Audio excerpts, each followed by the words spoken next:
Pare, Basta. ayos lang. Kamusta edit mo, bro?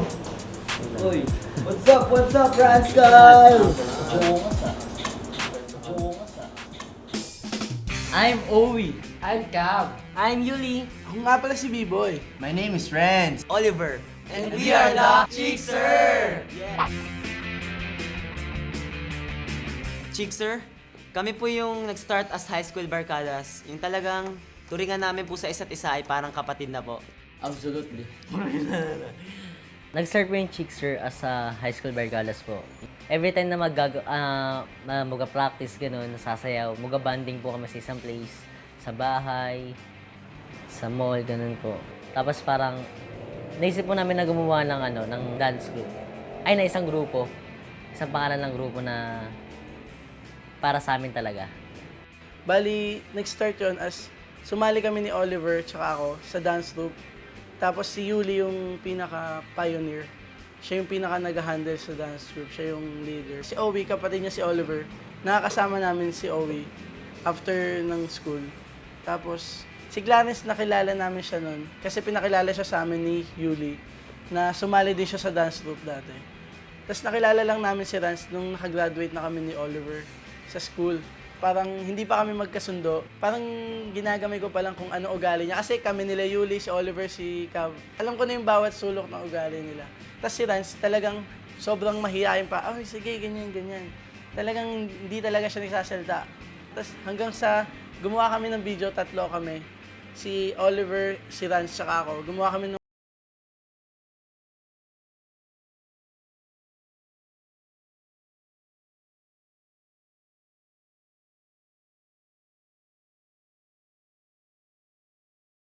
si Rance dun. After namin gawin yung video, kwentuhan kami ng kwentuhan. Tapos yun naman pala, ganun din pala si Rance. Kaugali din pala namin siya na makulit, malakas mga asar. Tapos di ko nga akalain siya pa mas malakas pa ng mga asar ngayon. Chickser ang pangalan ng grupo namin kasi dati sa school namin, all boys school, tapos katabi ng school namin, all girls school, merong grupong pangalan Chili's. Tapos parang naisipan namin gumawa rin ng grupo, tapos nakuha namin yung Chi sa kanila.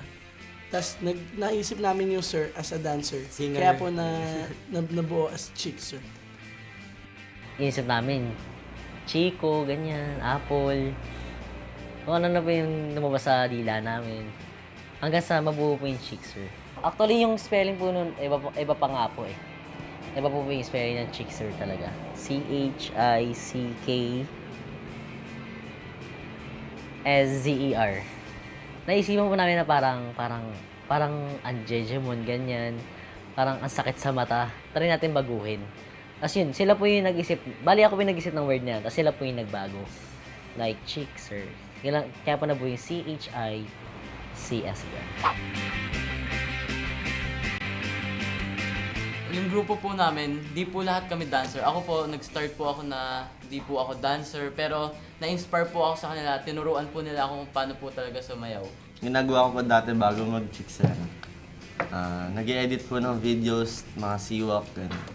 Ako po, nung bago po ako maging Chickser, parang mama's boy, papa's boy, parang bata-bata lang po. Laging inaalagaan, di po pinapalabas ng bahay, ganun. Tapos nung nakilala ko po yung Chickser, parang nakita ko yung mundo, mas malawak pala, mas maraming kaibigan. Asan ako ng balahibo dun ah. Kinilig ako pa rin. Bali, ako pa yung isa sa marunong sumayaw po. Ako pa yung dancer sa kanila. So, ako na rin po yung tumayong kuya nila. Ako na rin po yung nagko-choreo sa amin. Sa Teach Me How to Doggy, ako po yung nag-choreo nun. Ako yung video namin ng Teach Me How to Doggy. Wow, Yeah! yeah. Pare.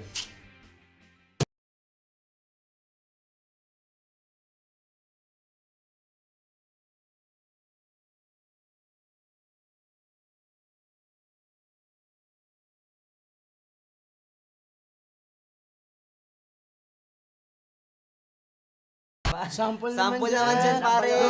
Sample, sample, sample.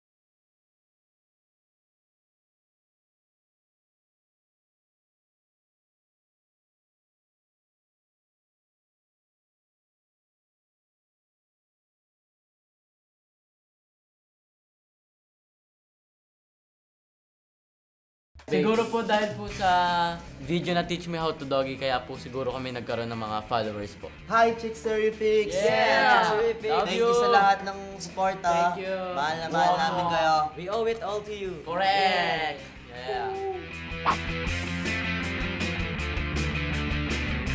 Yung idea po na Teach Me How to Doggy, sa amin pong apat nila, Oliver, Yuli, and Lawrence. Wala po kami. Kasi pa wala pa po yung dalawa nun.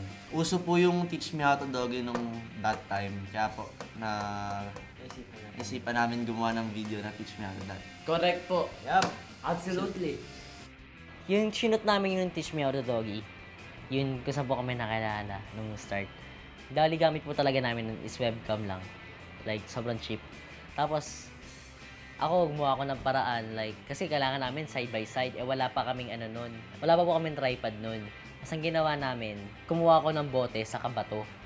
Bali, doon ko pinatong yung cam para makakuha kami na medyo mataas sa shot. Para makuha na lang yun. Yun yung idea na mag-upload ng videos. Kay Renz na idea yun. Kasi dati gumagawa lang kami ng videos. Parang kulitan lang. Kunyari, wala lang talaga. As in, bibidyoan lang namin sa kunyari, after ng school. Bibidyo lang kami. Tapos yun lang yung upload namin sa YouTube. Search ka ba? Bakit? I love you a lot.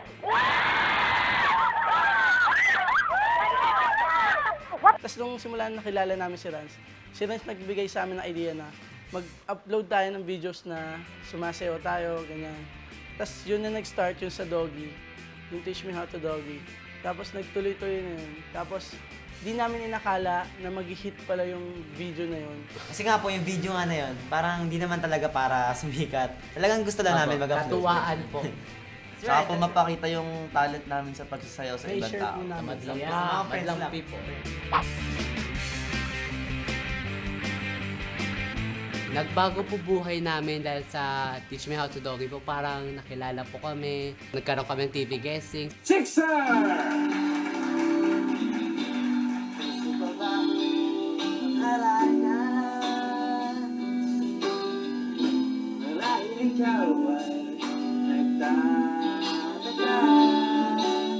Tinatawag na kami. Parang nakilala po yung word na Chicks, sir. Nung last birthday nga ni Renz sa SM Marilao, yun, madaming pumunta ng Chicks Terrifics. Sinelebrate namin yung birthday ni Renz kasama yung mga Chicks Terrifics. Absolutely. Yeah. Yung birthday ko po dati, kasama ko lang yung family ko, friends, ganun. Tapos po ngayon, madami na po nagmamahal sa amin. Sweet po nila. Wow!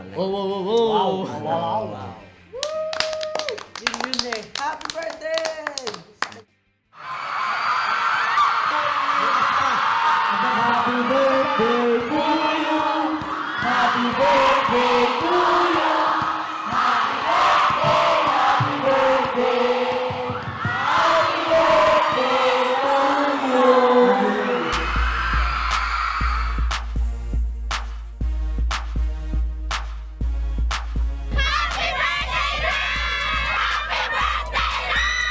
Happy birthday, Rans! I love you! Hi, Rans! Happy birthday! I love you! Rans, happy birthday. God bless you. Take care always. Sana ma-appreciate mo tong regalo ko dahil bukay po sa puso ko to. Sobrang saya ko po nung birthday ko and nakakagulat po kasi madami na akong supporters and nag-effort po sila. Yan. Sobrang saya ko po.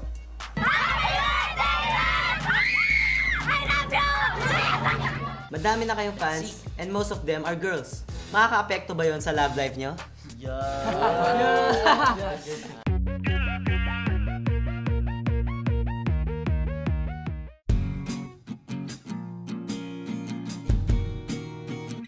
Guys, may kukunin lang ako. Ito. Ano yan? May tanong yung isang Chicks Terrific May para verse sa pa. atin. Yes. May verse pa eh. Galing pala ito kay Roseville Lucero. So, ang question ay, Ano? madami na kayong fans, and most of them are girls. Makaka-apekto ba yon sa love life nyo? Ito. Nakaka-apekto ba sila? Si Rans pare, naka-apekto daw sa tenyo.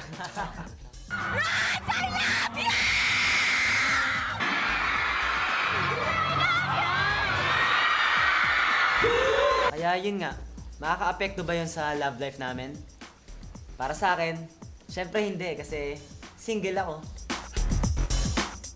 Me too, bro. Sa akin, makaka-apekto. Siyempre hindi, single ako eh. Sa akin, mga apekto. Dayins, single ata to. Ako, isa lang sagot ko. Single. Ako single na single, di ako mag-girlfriend para sa'yo. Okay. Ay, di wag ka maniwala.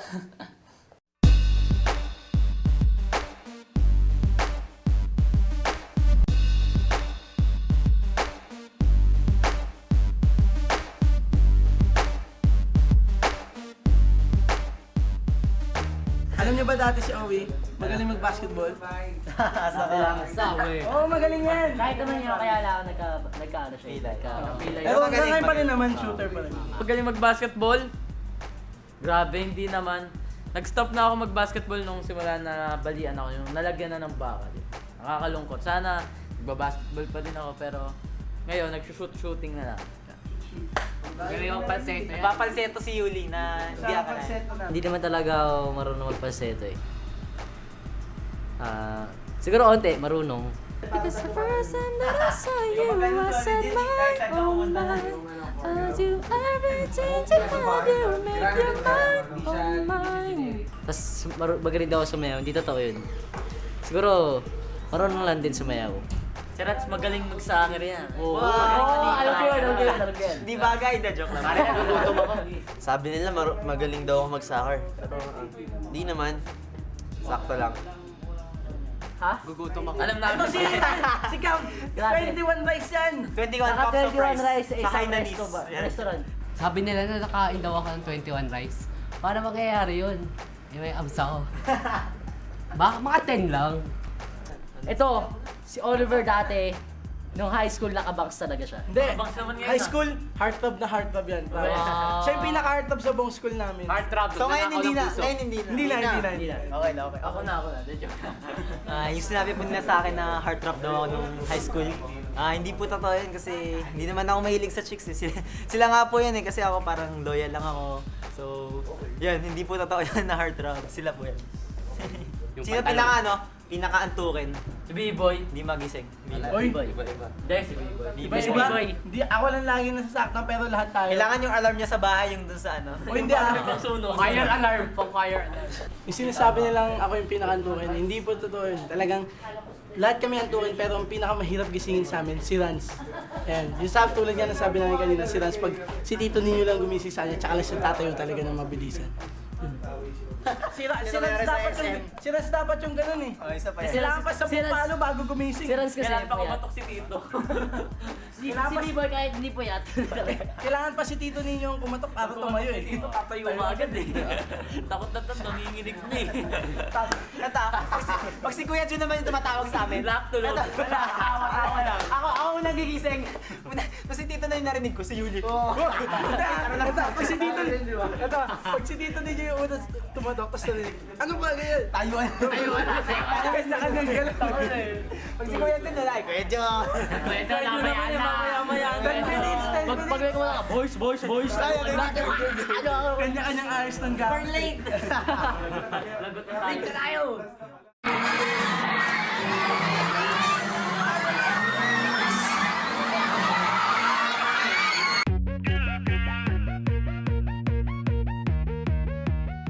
Guys, naalala nyo pa ba yung sa Trinoma? Oo, hindi ko makakalimutan yan.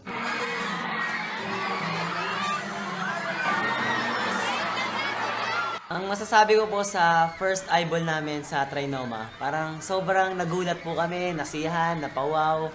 Kasi talagang bago mangyari, parang kulitan lang kami lagi, sumasayaw-sayaw lang sa school. Tapos parang pagtapos po nun, parang iba po yung feeling. Parang sobrang sarap po na may mga nagmamahal po pala sa amin. Kahit po hindi madami, onte or ano, basta po may nagmamahal sa amin na gano'n. Yung nakita po namin sa Trinoma, talagang wow po talaga and para pong kami blessed.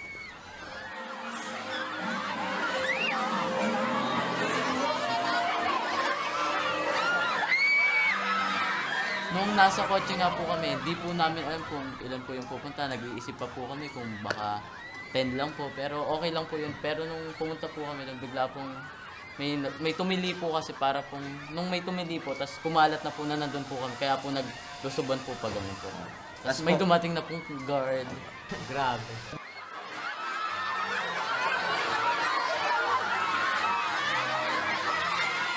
Na-feel ko talagang parang isa na ako sa artista. Parang yung feeling ko na, wow, ang daming tao na nandito. Like, kasi po yung nasa kotse po talaga kami. Hindi ko, ang nasa isip ko po talaga like mga 40 lang, 30, 20. Like, ganun lang po yung pupunta. Tapos, yung pagdating po namin doon, like, kinakabahan kami. So, yung feeling namin like, parang hindi siya ganun. Sa tulad ng iniisip namin, sobrang napawaw kami lahat. Sa mga nagsasabi pong sikat po kami, hindi naman po kami sikat. At yung dati po naming buhay, ganun pa din naman po, wala naman po nagbago. Hindi naman po kami naging mayabang. Kung ano po yung ginagawa po namin, medyo mas nadagdagan lang po. May mga shoot, may mga rehearsal, mga practice, ganun po. Sa mga Chicks Terrifics, isa lang masasabi ko, mahal namin kayo. Sa mga Chicks Terrifics, thank you and I love you. Chickserifics, kahit ano mangyari, hindi namin kayo iiwan. Kung tumagal kayo sa amin, mas tatagal kami sa inyo. Sobrang saya namin. Maraming salamat sa walang sawang suporta. Nandiyan kayo lagi sa tabi namin. At super thankful kami. Sobra. We love you. Hi sa mga Chickserifics, mahal na mahal namin kayo. Salamat sa walang sawang suporta and I love you. Chicks Terrifics, alam kong marami ang pagkukulang namin sa inyo, hindi namin kayo napapansin minsan, pero kung alam nyo lang, talagang gusto namin kayong pansinin kahit araw-araw pa kasi mahal na mahal namin kayo. So, thank you so much sa lahat. Sana magkasama-sama pa tayo. I love you.